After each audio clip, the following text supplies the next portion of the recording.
Blessed love and welcome, family, to this special edition of the African Forum. Coming to you live from the heart of Ochurias, Jamaica, right here on Irie FM, the People's Station. It's Sunday, June the 22nd, 2025. And today we bring you a powerful and deeply resonant conversation that speaks the truth, justice, redemption, and the road to reintegration.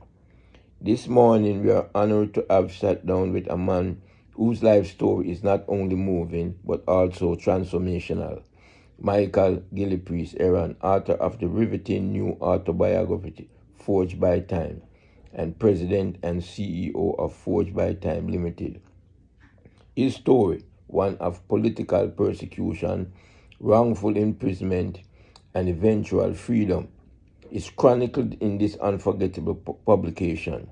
But beyond the pages of the book lies a mission to help guide involuntary returning migrants, deportees, back into the arms of the Jamaican society with dignity, structure, and support. This endeavor also includes prisoners released within the Jamaican society. Our discussion covered both the book and the upcoming national conference hosted by Forged by Time Limited, taking place at the Simon Boulevard Cultural Center, located at 10-12 North Parade, Kingston, Jamaica. Set for later this summer, the event will focus on reintegration and upliftment, bringing together voices from across the country and diaspora to create real solutions for real lives. But none of this would be possible without the love and strength of community. So we lift up our deepest gratitude to our sponsor, Jabon in England, always supporting the mission with art and vision. Robert Barnes, Chihuahua, and Mr. C in the United States. Your solidarity means the world. And from Yard, Oswald Dawkins and W. Williams, respect every time for your unwavering commitment. So stay with us, family. The full interview is coming up. It's a conversation you won't want to miss. From Kingston This to is the the African world, Forum from that incubating is new hosted adventures, by and from Karuma all in to Conscious the endless Youth possibilities. Community. Wherever Thank you're you very headed, much. we proudly take you there. Jamaica's airports, your global gateway. The time by the Airports Authority of Jamaica is now 9 minutes after 7 o'clock. This hour is brought to you courtesy of the Ministry of Legal and Constitutional Affairs. And remember, we had him in the studio with us before, and he's back this morning.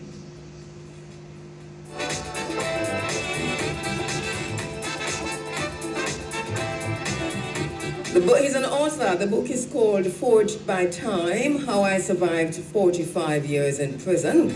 As Michael Gillie Heron is back with us in the studio this morning. And we just want to finish up this conversation we were having. It's a very, very interesting one. We're happy to have him back with us.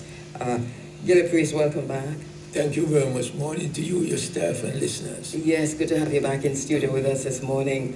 Wow, what a time we're living in. Yeah, it certainly is. You're paying attention? Yeah, man, try my best. You know? Yes, that's how you see the thing. Yeah, the whole thing is a thing. What I appreciate about it is as if we are living in the past where we are actually witnessing what has happened to us over the last 400 or 500 years. We're actually living that experience by watching it in front of our eyes. So that's an interesting angle to take on that. Yes, I can totally relate with that angle. You know, so we've been reading your book, of course, Forged by Time, How I Survived 45 Years in Prison. For those of you who didn't hear the first part of the interview, it was 2 weeks ago? Yeah, 2 weeks ago. Right, so that we're going to pick up, because we need the time, so we're just going to pick up. We're not going to go into a whole lot of what we've already talked about, but just to go forward. And one of the things that I wanted to talk about is now to say, you know, we underscore that when you were here last time, which is to say you spent 45 years in prison and you managed to survive that, but you got out. When did you get out exactly? I got out May 30th, 2024.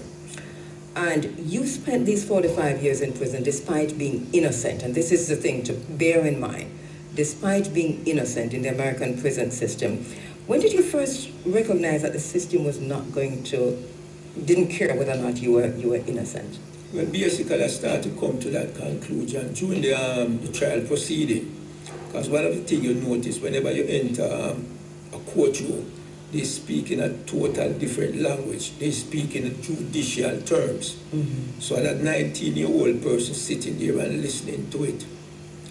And one of the mantra of taking someone to trial is saying that the person has the cognitive ability to understand what's taking place. Now, sorry to interrupt you, Gillie, but if you just pull the microphone to you, just because we're a little bit off mic, and we want to get the fat sound, is what I call it. All right, good. Yes, go ahead. Yes, so one of the mantra of determining whether a person is fit for trial is a person's cognitive ability to understand the process. Right. This is what the court usually determines if a person is competent to go to trial. But as a 19-year-old, unfamiliar with the judicial process, whenever you go in the system, you encounter a different language. They use judicial terms, they use Latin terms. These are terms that they use to encapsulate the procedures. Yes. So when you're sitting there and you're going through, and in my case, 2 murder trials, and understanding nothing about the process, the only thing you have to rely on, and what I had to rely on at that time, is just say, okay, I know the truth from my point, and I've tried to convey that truth to the lawyer so he could explain it to the court. And the lawyer you had was given to you by the system, or was this your paid lawyer? Originally, I had paid a lawyer, a lawyer by the name of Iman Dexter. And what happened was, when he came in the court, the head district attorney who oversees the entire prosecution process, he does not try cases, he just oversees the process. He came into that court and called the lawyer in the back and told the lawyer he will not allow the lawyer to represent me, which is against all judicial process of a right to an attorney. Then what they did now was they assigned a legal aid attorney to me that was going to try his first case period. And that lawyer that they assigned to represent me, a week before he was assigned to represent me, he was a district attorney in the office that's prosecuting me. Wow. So what they actually did, they used the system to surround me. Yes, yes. So my voice and my facts could not get through. How many, because you were appealing this, how many times did you appeal more than once? Were you able to appeal more than once, or was one appeal? And no, in all actuality, they have the natural appeal process is a 3-step process. Okay. You go to the appellate division, which is like an intermediary court. Then you go to the court of appeal. Then you could go to the federal courts, which has another 3-step process. And what happened was, then you're allowed other post-conviction motions. So therefore, you can always keep going back. So for me particularly, for my 45 years, I was always up in the court. how did you, and you write about that in the book brilliantly, how did you emotionally survive when you recognized that all these appeals and this process, so many different elements to it, that they had failed? You know, one of the things that I always use also to strengthen me, and based upon example that I see that was taking place in the prison, I learned not to personalize it. It wasn't me against the system. Because whenever, my opinion is, whenever you personalize your struggle from in prison by it's me, why are they doing this to me, it weakens you. You have to put yourself in the collective of your race. This is what the African people are going through on the face of the earth. So there's nothing personal against me as an individual. It's against us as a people. Yeah. And that gave me strength to know that on this level I am participating basically in a collective struggle. But if I have noticed other fellow prisoners, whenever they get caught up in the me, why, it breaks them down mentally. Wow. So did you recognize this early on, or were you literally forced to recognize this gradually? It's more a gradual process. It's more, and one of the things that I've realized that kind of helped me in this struggle is like every 5 years I had to reassess my position mentally. Yeah. I had to reassess mentally. Mentally. And when you say reassess, was this a conscious ritual? Yes, because to go through this reassessment process in prison, okay, the first 5 years usually take up the 2-stage appeal.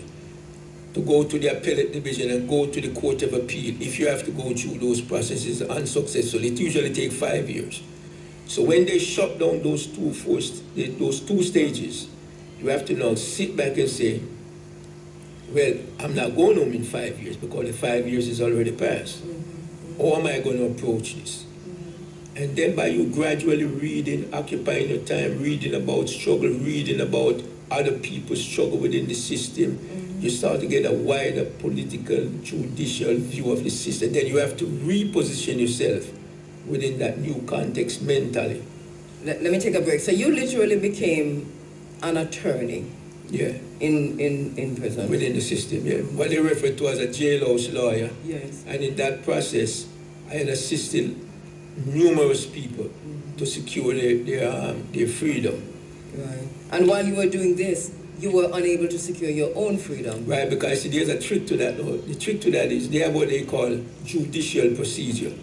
So part of the judicial procedure is when you're trying to learn the law by using your own case, then you make all the mistakes on your own case. So when you learn how to go around it, then you cannot apply it to your case because you already passed that stage.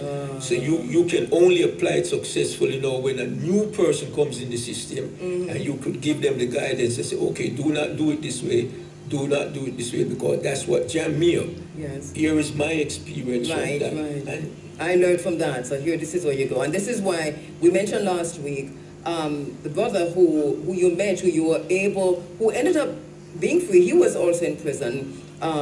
He was innocent and was in prison for murder too. Was it murder also? Yeah, Colin Warner. Right, and then he ended up getting out with the assistance of his very good friend from outside. Right. And he's somebody that you also gave advice to. Yes, I did. In prison. Once again, we talk about the movie that he did, and it's a good movie to watch because it gives you an idea of what happens within the prison system. What the movie name again? We mentioned it last week. Crown Heights. Crown Heights. All right, let me take a quick break. Farmers and fishers, it's Sagicor Advocare, life, health, and critical illness coverage for just $810 every 3 months. The time by Sagicor Advocare is now 19 after 7 o'clock, the hour between 7 and 8, brought to you by the Ministry of Legal and Constitutional Affairs.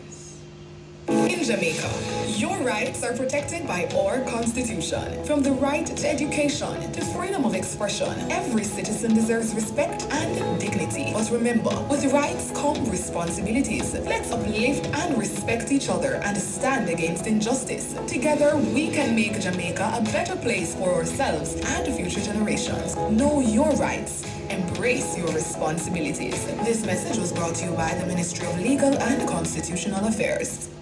Get ready for the ultimate celebration of Jamaican culture. It's the Flow Rhythm Festival, Saturday, June 28th at Devon House from 12 noon. Rhythm up with live performances from Wayne Marshall, Mitchell, and Amani. Explore the artisan village and see Jamaican-made creations in arts and crafts. Bring your A-game to the domino competition and the whole family can turn up the fun in the gaming zones, kids village with bounce houses and more. Come for the rhythm, stay for the flow. Flow Rhythm Festival, Saturday, June 28th at Devon House. Admission free. See you there.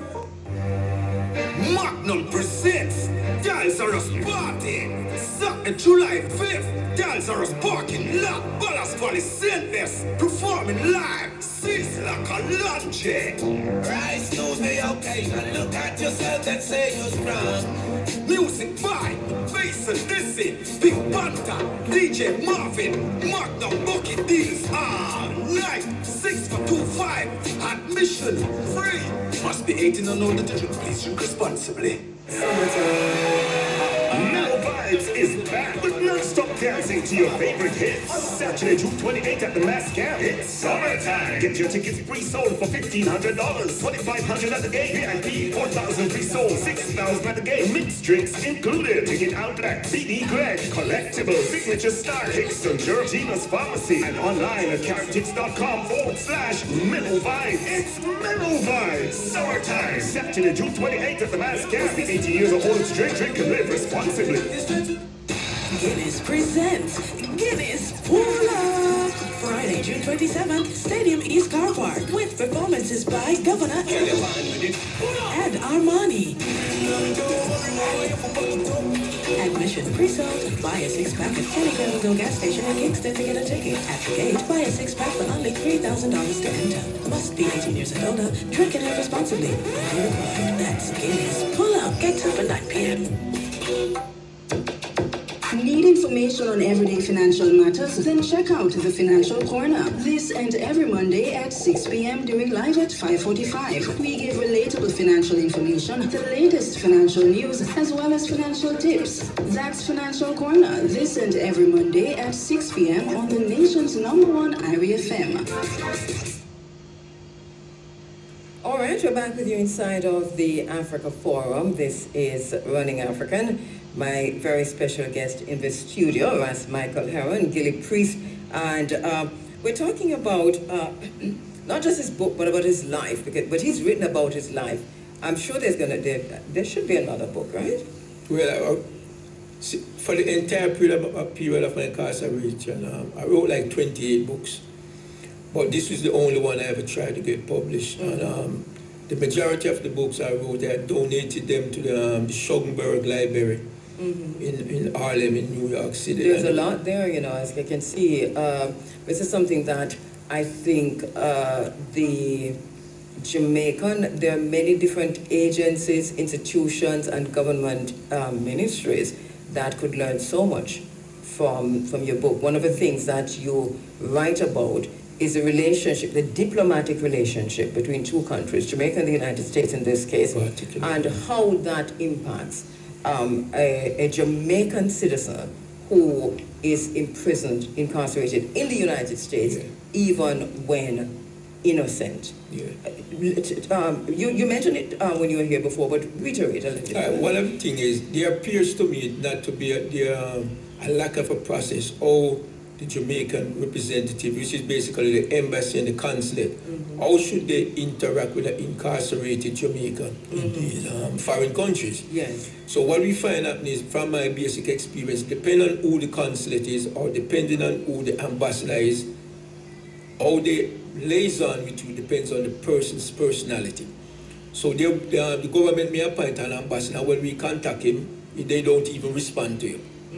Then if they change an ambassador, change a consulate representative, and you contact another one, you may get a better response from that. So in other words, there's no set protocol or policy that is in place. It depends on how the person feel about the persons feel about the prisoner. And this is, so are you doing, to what extent are you trying to change that in terms of your engagement with on the island here? Because I know the work you're doing otherwise. But do you have time to focus on that? And we are in the process, because the organization that we set up, Forged by Time Limited, we are trying to encompass not only concerns between the prisoners in America and the foreign representative through the foreign ministry, but we are also trying to deal with the issues that affect people that get deported back to the island. And of particular interest to me also is also certain concern that I encounter with the prisoners who are incarcerated right here in Jamaica, because it is not too dissimilar in the experience when it comes to the interaction with government. Because I was reached out to by certain prisoners right here in Jamaica, and the same distance that's there between them and the government in Jamaica in terms of trying to get across their concern is the same distance between us who are incarcerated in foreign countries and the Jamaican government. There is no difference. And I tell you a similarity that came to me based upon certain research that I did while I was incarcerated.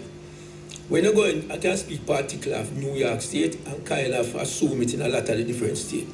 Most of the prisons that were built in the United States were either built on plantation where there were slaves, or on slave posts where slaves were sold.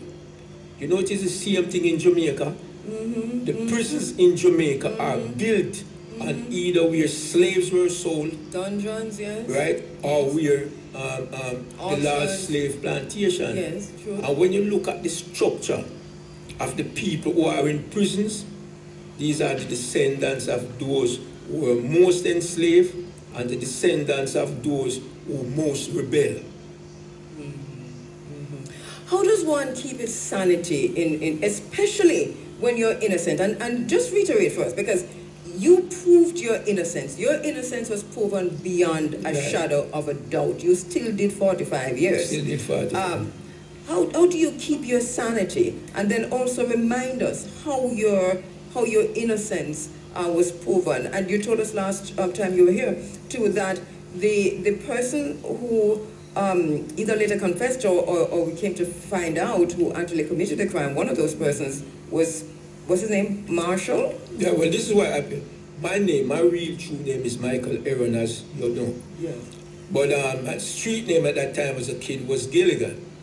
So when the police said they were searching for the alleged perpetrator of the crime, they were searching for a person by the name of Michael Dunbar, a.k.a. Gilligan. So when they arrested me as that person. And I kept insisting that I'm not that person. Mistaken identity. So what happened eventually after I was convicted, because when I brought this out to the lawyer, because of the fact that he was working on behalf of the prosecutor, portrayed himself as representing me, he did not pursue that angle. And when I reached out to the Jamaican government at that early stage, there was no response from the Jamaican government. Over the years, I keep fighting, and there was a public defender in Jamaica.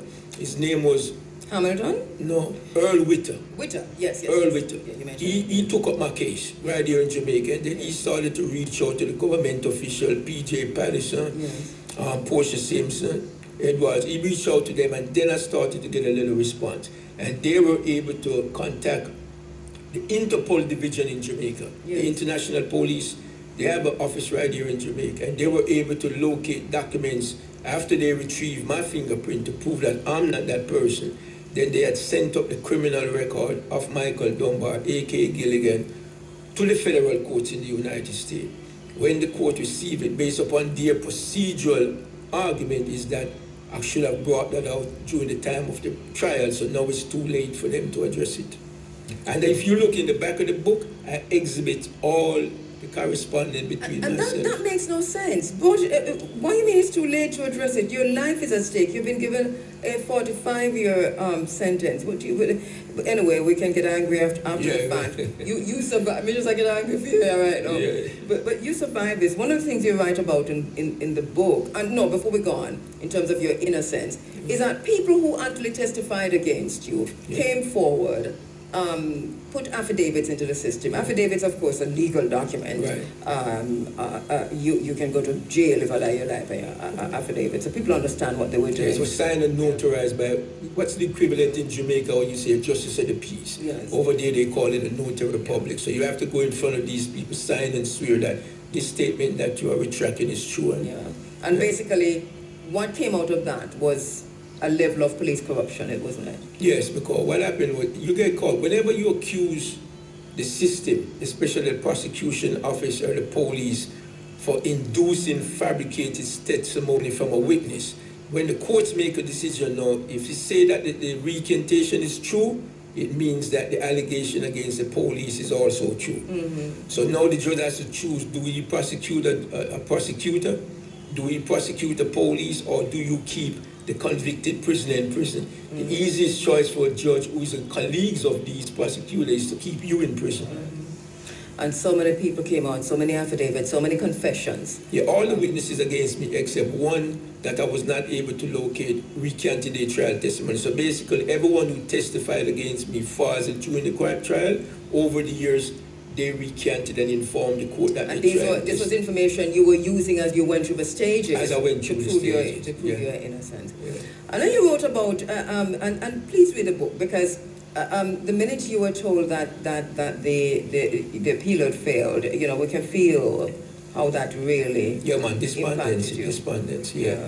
For me, the art is how do you pick yourself up? Yes. Because you're going through the courts with these sets of documents that irrefutably proves you're innocent, and then they come back and they say, we don't want to hear it because of, you see, the procedural issue is what really blocks you.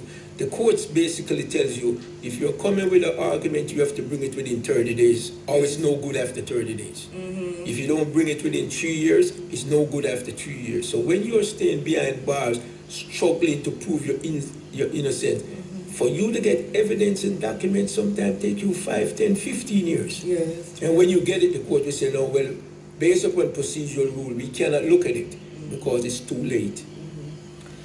And you were moved around from prison to prison. Yeah. Some of those we only hear about in movies like Sing Sing. Yeah. And what was the other one? Well, I went to Sing Sing, Clinton, Elmira, all the maximum facilities. I've been to. Yeah, we just read about them things in book, and now we read about them in your book and watch them on TV. Yeah. You know, escape from so and so. These are, you were in some of those prisons. Yeah. What would you say? What are some of the things you found out about the prison system, spending so long there and moving across prisons, maximum security prisons? What I can say is, and even similar to the same situation in Jamaica by corresponding with prisoners done, it is a world, basically it's a world unto itself.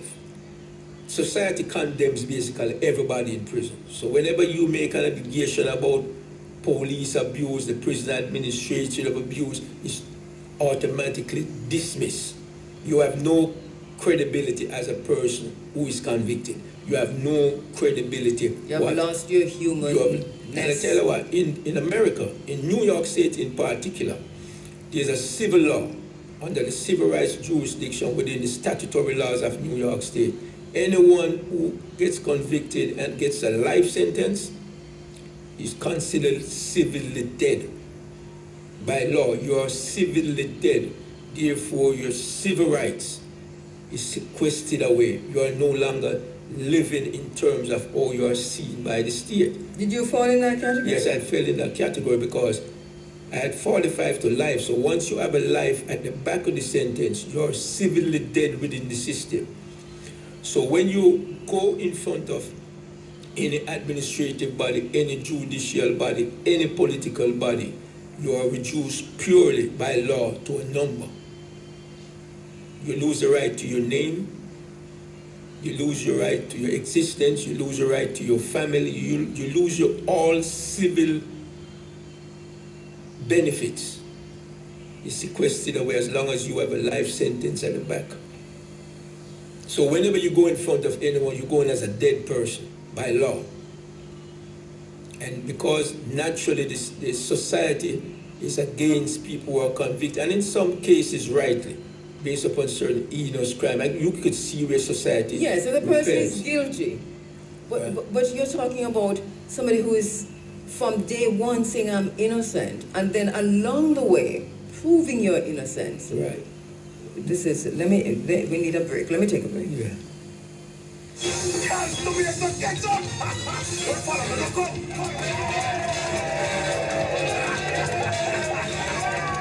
Don't joke with gas to raise the ketchup. Reacher, picker, and more affordable. The time is now 7:34. Jamaica, let's make the wine around to let the world know that we are proud to be one republic. We are the republic building. Let's propel we nation moving forward in a new direction. True independence, that's the projection. No more dependence, it's the best plan. Yes, we know what's best for us, cause we want the country prosperous. So make we just pull together as the general public. While on the road to republic, let's make the wine around to let the world know that we are proud to be one. a message from the Ministry of Legal and Constitutional Affairs. Convert your coins to cash today with Coin Exchange. Visit your Coin Exchange machine at select Bill Express locations island-wide with your loose coin collection. No special days, no need for counting, no need for sorting. Coin Exchange machines are fast, fun, and free. Find a location nearest you at gkmsonline.com/coin collection or call 888-555-5555. Convert your coins to cash today. Coin Exchange is brought to you by Bill Express, a member of the Grace Kennedy Financial Group. Sundays will never be the same again. Esteyamo Beach Resort, Old Road, Runaway Bay. Take Sunday brunch to a higher level. Sunday brunch featuring your favorite Jamaican cuisines, buffet style, mixed with fine live music, surrounded by priceless ambiance from 9 a.m. to 3 p.m. Irie FM's Dwight Fraser with knife and fork in hand will be among the diners this Sunday to bring you the vibes from this week's sitting. How you doing, sir? What can I get for you? All right, listen, I need an oxtail with a rice and peas. That's a broadcast from Teyamo Beach Resort Sunday Brunch. This Sunday, live on the nation's #1, Irie FM. Maxine, you can't stop cook on Sunday. Teyamo Beach Resort. That's where I'm eating. St. Mary, we coming. Eden Park Sports Complex, Jacks River, is where the SDC T20 cricket will be bowling this Sunday, June 22. Come see Buff Bay versus Orange Hill and Gale Cricket Club versus Port Antonio Far. Your number one station, Irie FM, will be there, bringing bat and ball reports live. That's a live outside broadcast from the Eden Park Sports Complex in St. Mary this Sunday, June 22, on the Sporting Choice Irie FM, SDC, building community, building Jamaica. How are you getting them nice windows there, girl? You never know them have them in a color. Yes, girl, I got them all at Real Deal Windows and Doors, Main Street, Tower L, St. Mary. They have sliding windows in wood grain, brown, black, and white. Wood grain brown? That sounds rich. Yes, they also supply frameless showers, glass, staircase railing, and awnings. How will you say them there again? They're located at Tower L, St. Mary. Call 876-867-9349 or 876-778-8388. Them price reasonable. All right, we're back with you inside of the Africa Forum. This is Running African, and my special guest in studio, Ras Michael Heron, Gillie Priest. His book is Forged by Time, How I Survived 45 Years in Prison, Dead to the System. Yeah. Legally. Legally dead. Yeah. Reduced to a number. Reduced to a number. What if any, I don't want to take you back through, because the book says a lot in terms of your experiences, but what if any were some of the most harrowing experiences that you went through that you still play over in your head? Well, one of the first things that's really stand out in my mind is the first murder that I witnessed in prison that was carried out by our correctional officers. And there was a particular individual by the name of Butch Harvey. This was in like the first 3 years of my imprisonment. Well, when I was incarcerated at Comstock Correctional Facility. And I literally stood there, witnessed the officers beat Butch Harvey to death. Then they stuff a watch down his throat. And then on official document, he died on his own vomit. So that murder, that first one, I witnessed several murders since my incarceration, but that very first one brought home to me the realization that I can lose my own life within a second. Because what you realize when you lock up, you're at the total mercy of the prison guards. And let me tell you something that a lot of Jamaicans may don't understand. The average prison guard in America is functionally illiterate. They barely can read and write. So what they are, these are people that is consumed by emotions and racial proclivities. So this is what I had to deal with for 45 years. An ignorant European who has the conclusion that he's all powerful over my existence. And whenever they violate your right, murder you, abuse you, rape the prisoners and all that, you have no recourse because your word has no validity. But that very first incident and subsequent to that, by me going into solitary confinement, because out of that 45 years, and a totality I may have spent about 6 years in solitary confinement. Not 6 years straight, but periodically I did a total of 6 years in total in solitary confinement. I have slept cuffed, my legs chains, my hand chains behind my back, and I'm left in a cell for 3 days on my stomach on the floor. These are some horrific, let me tell you something, it gets so horrific in American prison. You have prisoners over there that want to come home and do time in Jamaica. Now, this is what a lot of people don't understand. Jamaican prisons is rough. You can't even go down and say barbaric. But it's racism is more barbaric than any physical condition. Because what it does, it attacks humanity at a racial level. And I'm going to be honest with you, I'm surprised. Yeah, a lot of prisoners don't come home. Them don't take revenge on all tourists in Jamaica. Because you're this racial, you have to really control yourself and have a brighter outlook on life for yourself and your family.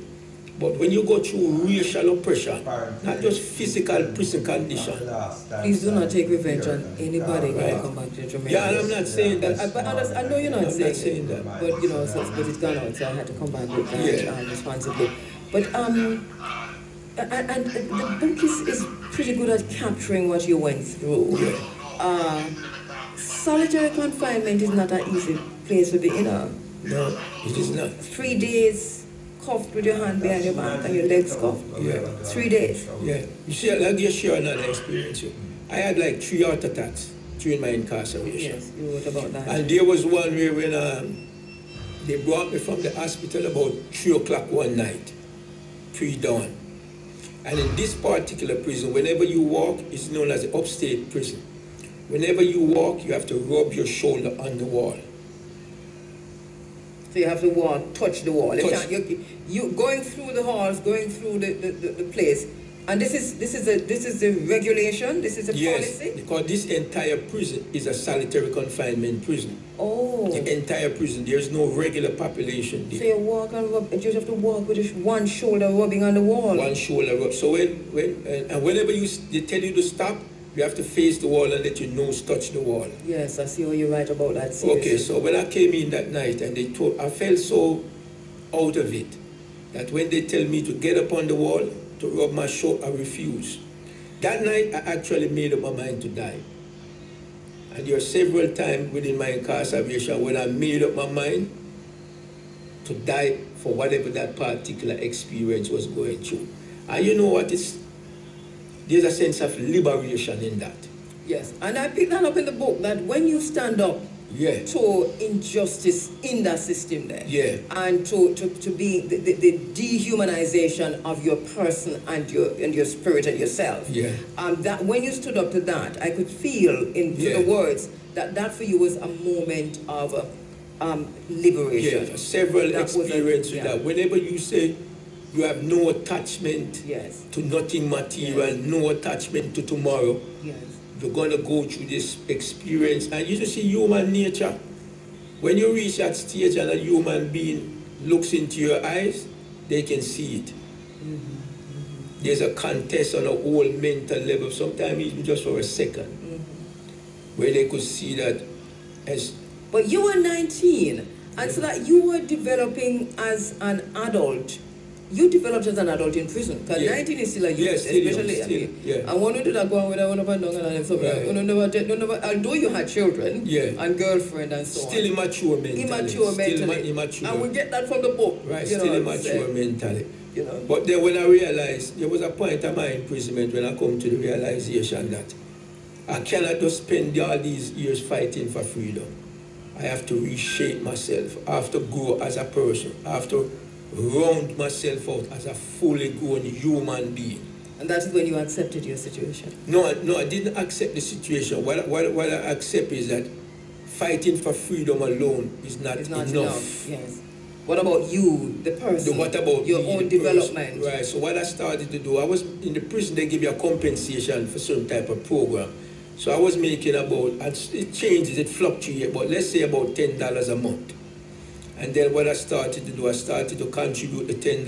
At that time, the ANC was still struggling in South Africa. They had an office in the United Nations. I used to contribute my prison money to the African National Congress. I contribute money to the Namibian SWAPO, the military organization there. I gave money like when they had the earthquake. I tried to do humanistic thing to prevent my mind from going down into a dark space. So this was part of the process of... Part of the process of surviving. And readjusting. And to maintain basically human... Can't tell you what, you reach a stage sometime when you're locked up here. You say if a plane crash and 300 people die, it has no effect on you. If you hear that the whole world burns out, it will have no effect on you. And then you realize, no, you're lacking something.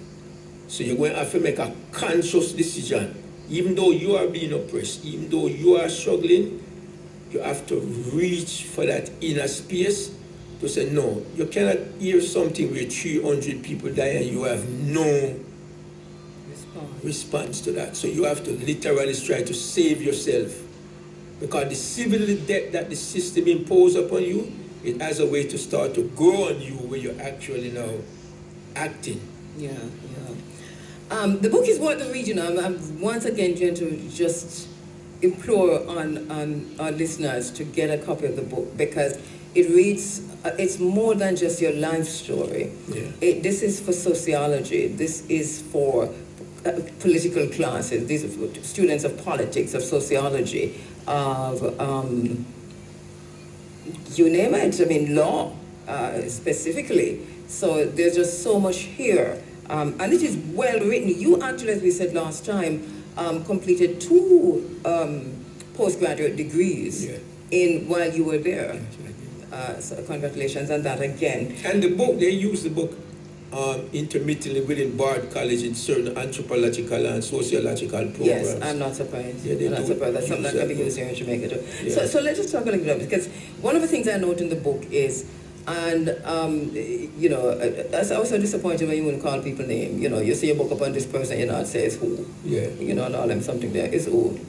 What point? I'm kind of small-minded. I don't know. So you are in a system where people were there were people who were innocent, there were people who were guilty. People were passing through that system. Yeah. You ran into some high-profile prisoners. Oh, okay. And you wrote about one that you said you wouldn't mention the name. Right. In the book. You see, basically, when I got arrested, at that time Jamaica was going through political turmoil. Right. So when I got arrested, at that time in New York City, the police had raided a house that belongs to an individual. He's passed away now in Jamaica by the name of Vivian Blake. So when they raided that house, they had arrested people that was famous for them knowing at Jamaica, like Curly Locks, Baskin, these famous guys that was involved in political activities down here. I remember a particular day we were going to court to try to get bail. And all of these individuals that was known street people in Jamaica, everyone was given a bail for $1. And when I went upstairs to see the judge, they gave me $50,000 bail. Oh. And at that time, $50,000 was $1 million. In its equivalent. Yes. You know, and another famous person that I ran into. So you ran into Vivian Blake? No, but I didn't run into. But when they raided the house that he was in, these other Jamaican political affiliates got arrested.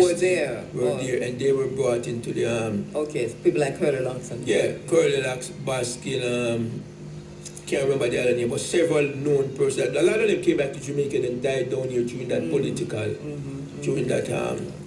political era. Yeah. And I was given $50,000 bail.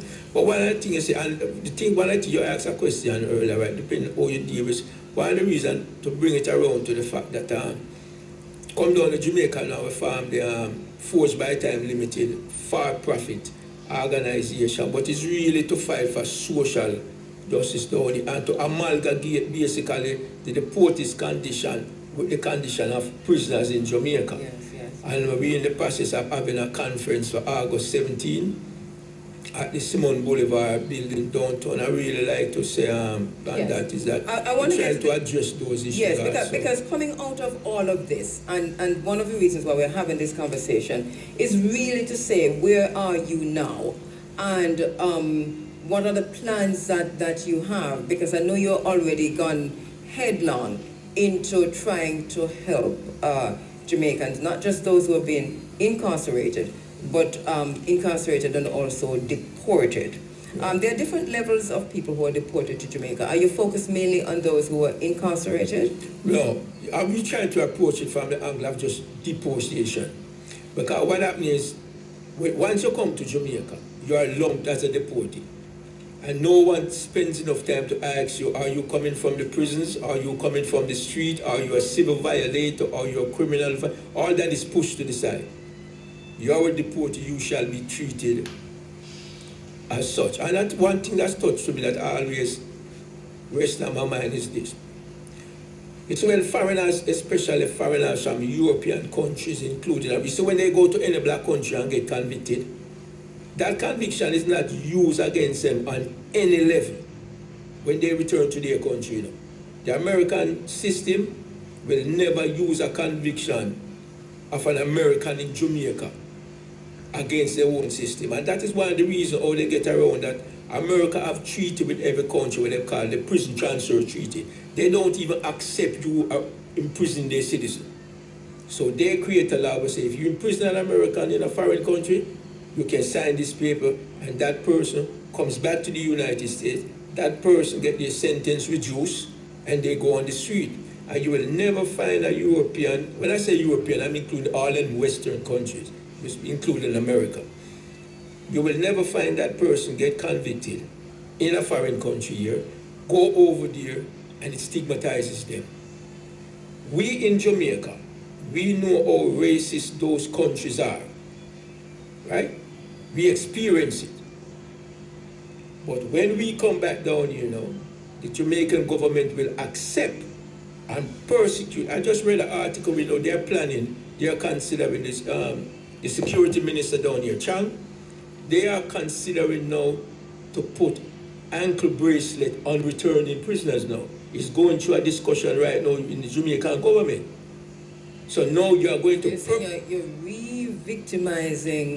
these people. So even in my situation... But there has to be... All right, so you are innocent. So we understand it within that context. For persons who were violent criminals and gone through the system and now deported, how do you keep track of those persons and how do you prevent them re-offending? Is this part of... Right, and this is part of the organization existence. You have to have a reintegration process. You cannot create a reintegration process that is a further prosecutorial process. So that if the person has served his or her term, serve your sentence, right?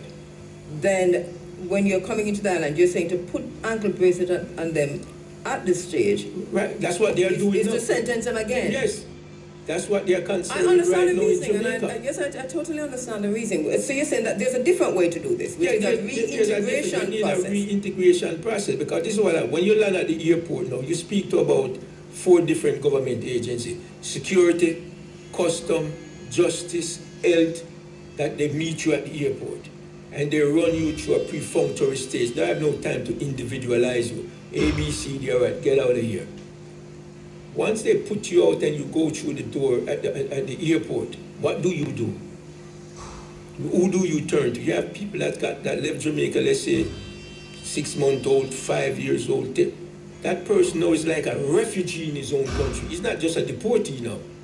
He's actually functioning. Because who do you go to? What do you do from here? What do you do from here? So what does the system currently provide, if anything, for that person? All right. The system itself provides nothing. There are few organizations in Jamaica, and the one that really comes to my mind is one by the name of Fury. And this was founded in New York State by a Jamaican lady, and she sets up a branch here in the Jamaica. And what she does is, what that organization, Fury, does, it do referrals. So if you come down and you live nowhere, they may have a liaison with, say, the Salvation Army, for example. So they would take that person to the Salvation Army. If they may take another person, if they have emergency medical condition, they may put them in a van and take them to the public hospital. So they try to do referral. They have no resources to administer the need that you may have at that moment, but they try to liaison. What the other one, food for the poor, right? They will refer you to places like that. The thing is, sometimes when they make referral, this person does not even have transportation to get there. So what do you know of how chaotic this system is, or not, the extent to which it is chaotic, and where are the people? Because the planes are coming in, isn't it twice per week? No, once a month. Once a month. Yeah. So the planes are coming in. At least from the United States once a month. Once a month, and how much time from the UK? Well, I think all of them is like a once a month flight. So in other words, you probably have about four flights one flight per week. In terms of what we call deportees, right? Yes. Not everybody on the plane that the people would say a deportee would have gone through the prison system, but there are people who would have gone through the prison system, some who were innocent and some who were guilty. Right. Where are they? Those who have been away from their baby, as you say, have nowhere to lay their head. Not even money to find a taxi to go to where they're referred to. You know where you find them? What has happened to them? You find them when you go downtown Kingston. You go down by the Supreme Court, you see them laying on the street.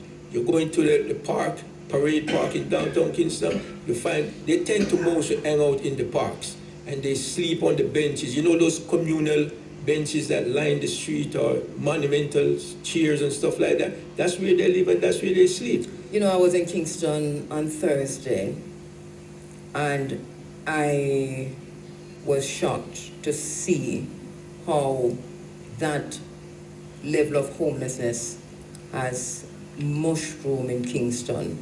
I don't go to Kingston very often, but it was noticeable to me when I went there on Thursday, because you would see homelessness on the street, Ochi everywhere. Yeah. But for Kingston, I see an increase in the numbers and in places where you would not necessarily see this level of homelessness. These people are not mad. You can tell that this is homelessness. Yeah. I share one experience. And this hit me. I met a lady. I was sitting downtown Kingston in front of Ward Theatre one day waiting on the transportation. And I approached this lady and I asked her about the number of buses that was going somewhere. And when she responded in total, perfect British accent and diction. I could tell I was speaking to a very educated lady. Not just because she had a foreign accent. But you can tell when she had the diction and her disposition. Yeah. And I asked her, I said, are you homeless? She said, yeah, she lived in England. She was a school teacher in England. She lived over there for like 30, 40 years. She got deported and she knows no one in Jamaica. And I sat there for a minute and just thinking about it, it's almost tears want to come to my eye. And there's nothing I could do to assist her. But what I did was I gave her my house address. I said, if you're ever in a position, whatever, that you need someone just to listen to you, here is my number. You could call me. So that your organization is critical. What you are planning, what you're doing on the island in Jamaica is critical to begin to address some of these issues. So talk about, let me take a quick break and we'll come and talk about that. All right, thank you very much. Guinness presents Guinness Pull Up! Friday, June 27th, Stadium East Car Park, with performances by Governor and Armani. Admission pre-sale, buy a six-pack at any Grab-and-Go gas station in Kingston to get a ticket. At the gate, buy a six-pack for $3,000 to enter. Music by Bandhead, Shuttle Bus, CJ Courtesy and DJ Russian, Rock Wallace, and Simple Touch. Hosted by Bada Bling. Must be 18 years and older. Drink and live responsibly. ID required. Safe, reliable, great value. Always buy from an authorized IGL dealer. The time by IGL is... A minute now to 8 o'clock. The hour between 7 and 8 is brought to you courtesy of the Ministry of Legal and Constitutional Affairs. It's hard-hitting, factual and exciting. It's sports conversation like never before. What's the score? 9.58.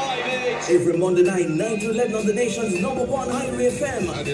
Join us for riveting, unbiased and open sports discussions. Get your views in. Let's quickly take a call. Caller, good evening. Welcome. Hear other point of view. What's the score? We have the stakeholders, the affected, the sidelined, the experts. Everyone is a part of this 2-hour sports talk. Sharika Jackson has underlined her status as the fastest living woman on earth, over 200 meters. It's brought to you courtesy of Hermosa Health, your place for modern healthcare. 1-8 Pineapple Place, Ocho-Rios. Call us at 974-3370. What's the score? Monday nights, 9 to 11 p.m. We have your front seat reserved.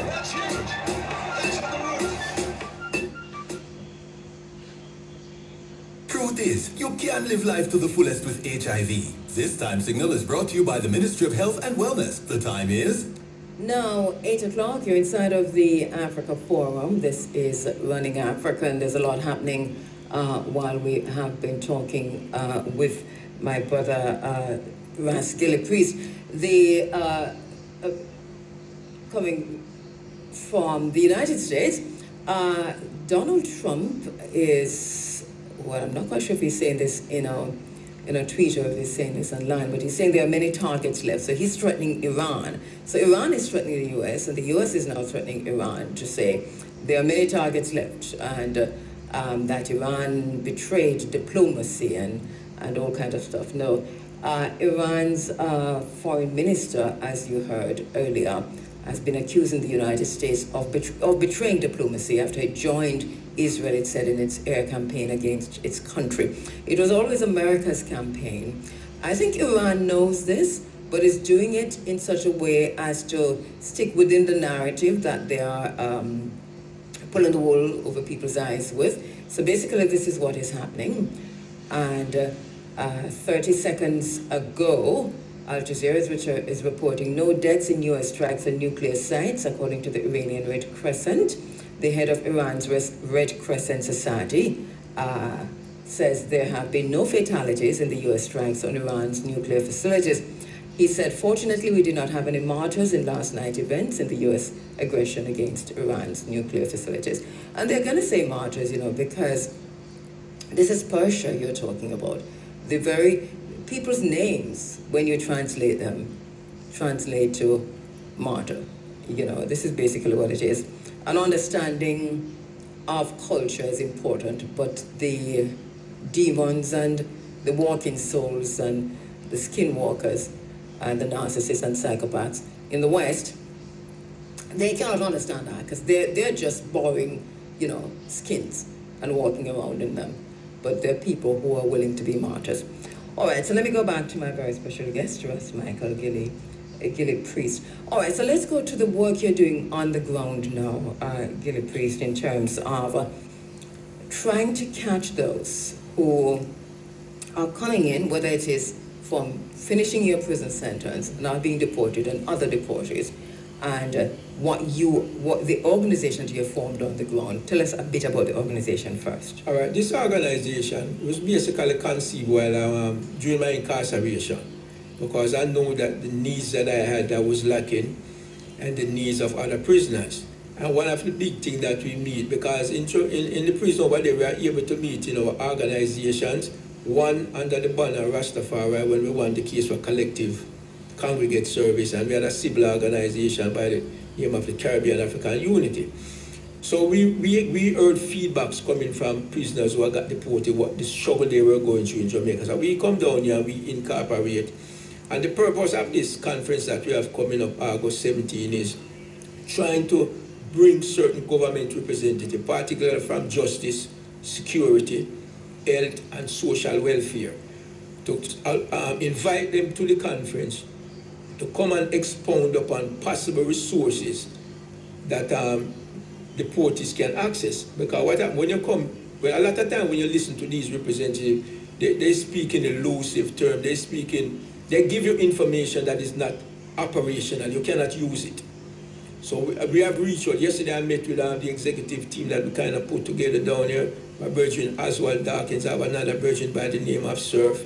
And when we met yesterday in Trenchtown, and when we met, is basically sending out invitation letters to these 4 particular agencies, inviting them to send a representative, health, security, justice, social welfare, to come and impart operational knowledge to the deportees who will be there, telling them these are resources that may be available. This is a liaison that we call, what the Jamaican government is very concerned about, crime in association with returning deportees. So we, instead of just sitting back and watching a hostile development between government and the return, we're trying to build a relationship that can produce a form of policy that says, okay, you as returning resident, what are your needs? What are your needs vis-a-vis the government needs? Because they also have a need. They don't want you to come down here and exacerbate the condition of crime and violence and all that. So there has to be a midpoint where we can meet with them, try to alleviate any such potential by saying, okay, we can access the health system, we can access, because one of the things that on an anecdote level, if you go to the majority, 99% of the people that I know that got deported are still unemployed today. They have no employment whatsoever. How are they surviving? Well, some of them basically try to do arkham peddling. I mean, they will try to buy a certain thing on the street and walk and sell it on the streets. Some try to survive by reaching out to friends or families in the United States that can send them something. They try to do the basic, where you basically refer down here as flat-foot hustling. But what's the numbers we're looking at? Well, the last numbers are looking at within a year, within each given year, you're talking at least maybe 6,000 people returning from different countries at different times. Majority of male, and the thing is this: the majority are returning. These are people who they have a sociological terms that they use basically, where you say, well, persons falls within a crime age group, right? So you're talking about a crime age group maybe like say from 19 to mid-30s. After that, most people start to outgrow crime or a criminal mentality. The majority of the people that's been returning is within that age group.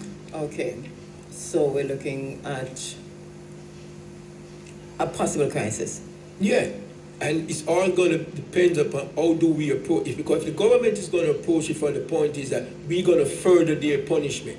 We're going to further prosecuting them, because all we think as people coming from the US, and for my brothers and sisters, those who have gotten convicted for crimes, who said, okay, they admit they committed a crime, they see it as a further enhancement of their prosecution when they return to this country. They have a real grievance for that. And that is why it's important for everyone in the Ministry of National Security, the Ministry of Justice, to read your book. Because even if you do not know, it carries you through every prison cell in some of the worst conditions, the worst prisons in the United States in terms of maximum security, and also in jail and holding areas and transit period and that whole situation. So you get a pretty good idea of what the person has already gone through, so that if when they land, you then re-victimize them, what are you doing? That further the grievance. Yes, so there has to be that consideration, and then on the other hand, there's a security consideration. We're very much aware of this. What you want to do is to balance this. Right, I want to really bring both groups together and say, allow government to listen to their perspective. Because one other thing, a lot of us who travel, because maybe a lot of people in Jamaica that never left the island, they don't really see it. But so when you travel and you experience the world and look back, you see racism in Jamaica too, but they try to disguise it as classism. Right? That is just to like diffuse any potential conflict or racial. So they tell about classism, but right? It's racism. But it's racism. Yeah. So when we travel and we go to the foreign man land and we experience racism, brutal racism, right? And then we come back down here and see the same racism, but maybe in a more subtle form, we come back with the same resentment against it. Yes. So if you come back now and you come into a situation where you say, okay, because you have people who commit crime and them genuinely rehabilitate it. Yes. And them look forward to coming home to contribute in whatever way. Them can. And when you come home now, you come see the same people oppressing you. Yeah. In a more subtle, they may have intermediaries. But oppressing you nonetheless, whether it's through class, colorism, classism, whatever is racism, right? whatever so is this organization, that's why we reach out to these particular agencies, inviting them to come to this conference on the 17th, so we can build a relationship that can lead to a policy that can lead to better reintegration.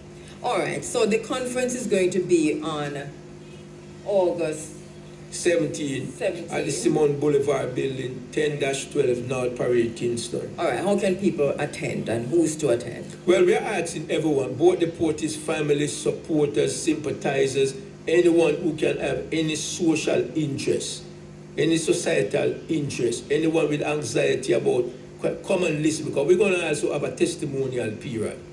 People who both come and testify to what they're going through, and people who both came and are now successful, and can share that successful experience. At the same time, we want people from these particular ministries to come in and give us actionable, and I keep stressing actionable.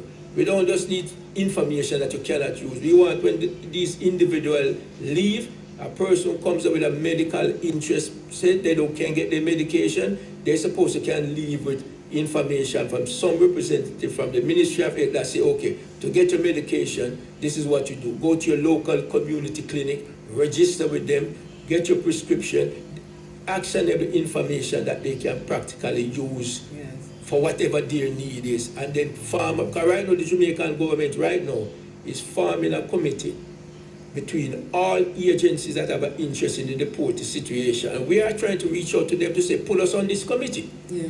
Listen to our perspective. Stop handing down decrees when you do not understand the conditions of the people. Yeah. And another those who have been through it, those who have to listen to. And another sad situation that I get, it's good, but it's sad at the same time. When I did that first interview with you, I had people contacting me from the street where their family were incarcerated, both down here in foreign country. They're trying to reach out to me, both within the prison down here and from United States. I even got response from France, who are asking me, what can we do, and giving me their opinion of the condition. So I just like to say one thing before, but is that we return home, not all of us with bad intentions. And I know it's not practical for government to individualize every situation, but you can create a policy and a system that can address individual concerns. And so that on the 17th of August in Kingston, At Simon Boulevard building. Right, what's the address of that? 10-12 North Parade, right across from the park, on the northern side of the park, right beside Ward Theatre. That's a landmark that a lot of people can identify with, right next door to the Ward Theatre. Come the authorities in terms of some ministries will be represented, you're saying? No, we invited them. They have been invited. We awaited a response and that from response. them. And so part of the idea of pulling people together is to say, this is what is available, here are the options, to learn from each other in terms of what are you going through, that kind of a thing.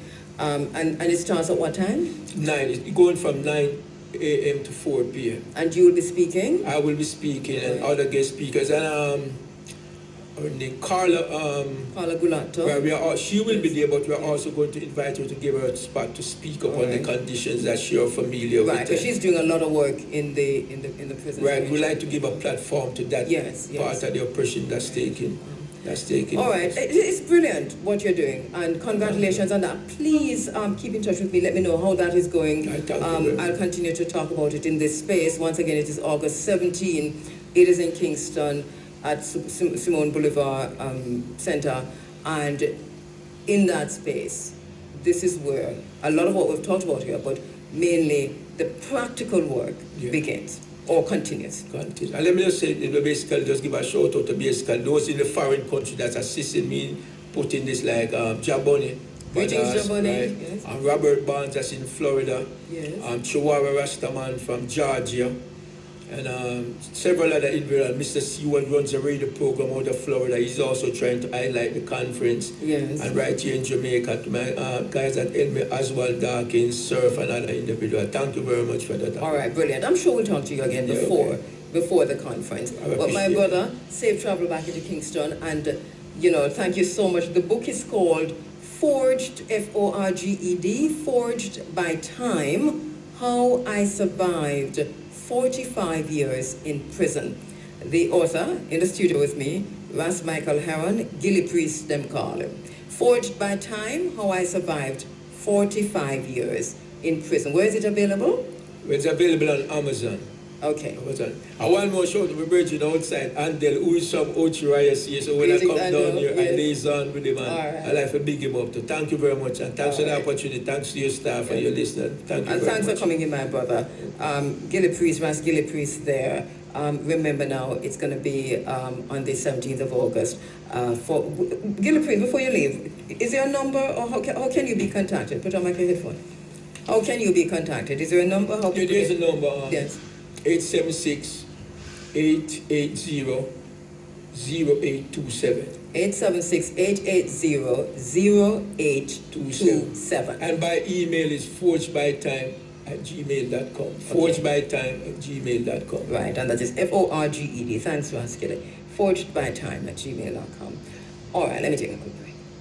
When I need to order concrete for my big or small jobs, I order only solid concrete. Yes, solid concrete mix for my money. The time by Solid Concrete Mix is... Now, 15 minutes after 8 o'clock, you're inside of the Africa Forum. This is Running Africa. I'm going to go through until 10 o'clock. The Big A comes in at 10 with the Sunday Sunshine. Now, Yes. All right, thank you very much. You're good.